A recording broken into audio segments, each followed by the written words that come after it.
Hey, what is going on, guys? Crow-sama here. So today we're taking a look at another entry in the Gundam universe line. This time it is going to be the Gundam EX number 37 in the Gundam universe line, and this is from the series on Netflix, Gundam Requiem for Vengeance. Now, I haven't seen the show at all, and I know some people would be like, blasphemy. How dare you, Crow? How dare you even call yourself a Gundam fan if you have not watched the peak that is RV, or whatever, maybe y'all, I don't know if y'all abbreviated it or not, but yeah, look, I haven't really found the time to allocate sitting down and just paying attention to a brand new series. Saw some snippets. The show looks kind of interesting from the shorts I've watched, but I'm kind of just really always been curious about this mobile suit because it is bizarre. It is a very unique mobile suit in my opinion, or at least extremely unique in the UC timeline. But yeah, I don't care about lore as much. I just care about, is robot cool and is story cool? So at least we can check off one of the things today. Now, you know how like on the front cover it's usually like a hand-drawn style? This time it looks like it's just a CG render, and yeah, I'm not vibing with this. I don't think this is something I would want on the wall. Whereas like the other art, I would love to blow that up and then put it on the wall. So yeah, this is definitely a negative point when it comes to the art. But the packaging looks good. I mean, it's that black and red. You don't really see that when it comes to the Gundam Universe line. But yeah, you can see the mobile suit, at least half of it, with some of the accessories. Now, I did pay close to 5,000 yen for this, which is going to equate to like what, $33, $35, something like that USD. So yeah, I think that is pretty much the price in the States, is about like 30, 35 bucks. Yeah, just let me know in the comment section below if I'm wrong, if it's still like $25. But yeah, that is a pretty hefty tag, price tag for a Gundam Universe figure. And on the back, you're just going to see, you know, nice little pose of it with the shield. You got another little pose with the beam saber. You're going to see just a range of articulation, which doesn't really show you much. It's like, hey, arm can bend. Hey, knee can bend. Cool. Oh, I would have never guessed. And then down here, you're just going to see in the more recent lineup, you know, so we got the red frame, which we covered the lupus, and now you got the strike freedom, which I'm probably not going to be covering, to be honest. And here it is without all of its attachments just yet. We're going to take a look at the base figure, and then we'll go ahead and get into all the accessories and articulation a little bit later. But first, I want to take a look at just the proportions and the details. Now, for proportions, I do think that the arm is just too, like, lanky, it's too long. That's probably my biggest thing. The head does seem a slight bit too small for the body, because the body is just super wide or thick. Yeah, so just the head just always looks a little bit tiny in comparison, and then just the arms, I think they are, at least the forearm, this is just way too long in my opinion. It's just weird. It's a very, very weird proportioned mobile suit, but you know what? I think it still kind of works, because from what I've seen in the show, it has like a very stalker type of, I guess, personality, if you want to say a mobile suit has a personality. But it does seem like in every episode it stalks the other mobile suits and like the other team members. So it's pretty unique, to be honest. So yeah, I don't know. Maybe it does fit, and I'm just being a little bit too judgmental. But yeah, I think regardless, let's go and just take a look at the details. Now, the head has some good details there. A lot of just like surface level details, some, you know, raised parts, color separations pretty on point. Honestly, that's a pretty good looking head. Now, moving over to the body, yep. That's a lot of detail, and you can pretty much see where this is going. I think they did some really good work, you know, on this mobile suit, but it's obviously going to be reflective in the price tag. So yeah, it's going to be a little bit more expensive, but I feel like you're getting a better quality figurine here. It's not scaled to anything, but if you just want representation on the desk at work or maybe even an office, yeah, I think this is going to be looking really good. Same thing with the arms, although there is going to be a little bit of just smoothness, no actual like details, and a bunch of this like bicep right up here and the forearm. There's really not much going on, but here you are going to have some details. There's still some good color separation. I kind of wish there was another tone of like this grayish tone in there, maybe like an egg white. That would be pretty cool as a contrast, but I think regardless, the arms, the hands, yeah, they're fairly good and detailed. Same with the waist, there's going to be some pretty good details going on there. And I'm just thinking the whole time, like, you know what? This may be the first Gundam Universe figure I'm going to probably panel line and like do some weathering and a little bit of painting. And moving down to the legs, yes, there is some really good details going on in these legs. I love it so much. And they're actually really good legs. Like just from a design perspective, these are really good. I love them. Look at all the detail right inside there. Yeah, this is actually really, really nice.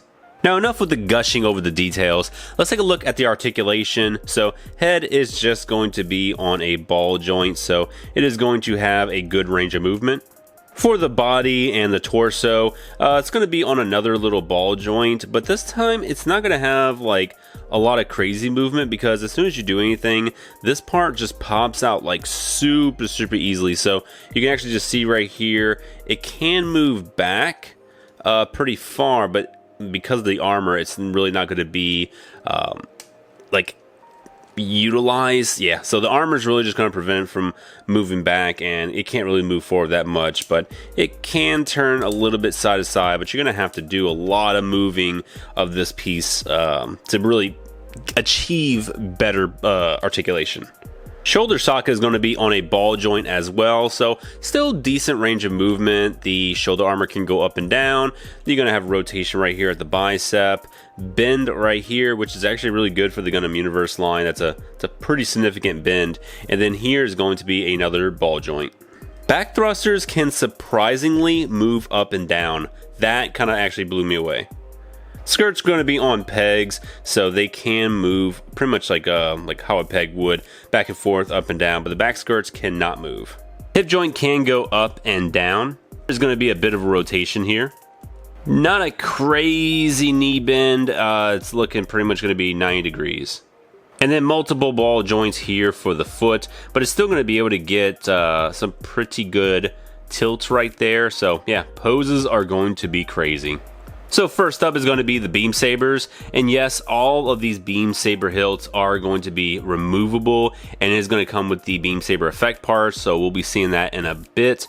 But yeah, this is really cool, and all it's going to do is connect here in the back. It's going to be a little bit of a tight squeeze. With enough force, you can go ahead and manage it to get in there, but it is going to be a fixed display, so it can't like go up and down. It is just going to be fixed right there.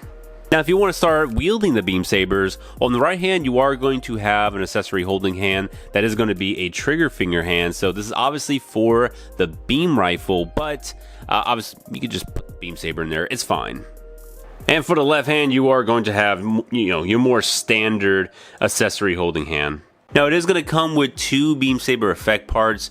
So, bam, you can go ahead and dual wield your beam sabers. I don't know if it did it in the show, but you know what? My figure will be doing it, and it looks pretty damn cool. Or if you want, you can just use the 1 beam saber, and that's completely fine as well. Now, other than the beam sabers, you are going to have its beam rifle. Yeah, this is not aesthetically wise, not really my favorite type of rifle. I don't think it looks that great, to be honest. Not a fan of it. It looks like a prototype, and maybe this mobile suit is a prototype of sorts. I don't know the lore behind it, to be honest. But yeah, I mean, at least it's gonna have that kind of like the scope's gonna be colored in with the yellow. I mean, it's just one color though. It still has good details, however, so I'm not bashing it that much. I'm just saying aesthetically, it's not really my cup of tea. Now, when equipped by the Gundam EX, it honestly doesn't look that bad. In fact, I would say it looks serviceable. It's just a weapon I would not choose over many more weapons in the Gundam UC line or just the overall franchise. It looks meh. So I think even with the Gundam EX having it equipped, it's still just meh. And next we're going to take a look at the shield, and my god, look at all the panels. Look at all the details. I really like the shield. I think it's a really, really nifty shield. Has that, once again, prototype look to it.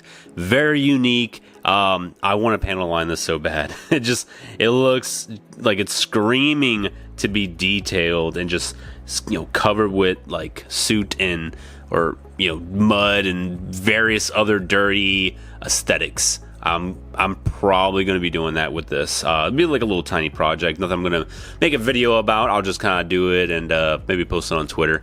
But yeah, this looks really good. So let's go ahead and put it onto the mobile suit. So yeah, this shield just really fits the overall aesthetic of this mobile suit. It looks really good. It fits on very, very easily into the hand. Sad that it doesn't actually click into the forearm. I'm not sure if the high grade does or not, but yeah, that's the only gripe I probably would have. But that's probably more of just a design, flaw, not an actual kit flaw. But this is a really damn good shield. I like it. It's huge. It's detailed.